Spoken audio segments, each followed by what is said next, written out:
जवानी में एक दूसरे से लड़ लड़ कर बूढ़े हो जाते हैं और बुढ़ापे में फिर एक दूसरे की कदर का एहसास होता है।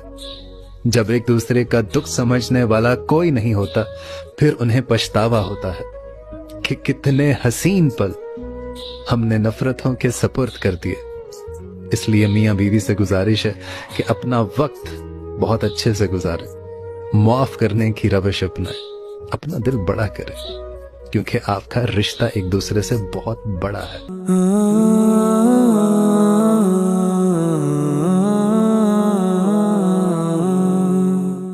अल्हम्दुलिल्लाह, अल्हम्दुलिल्लाह, अल्हम्दुलिल्लाह, all praise to Allah. Alhamdulillah, Alhamdulillah, Alhamdulillah, all praise to Allah.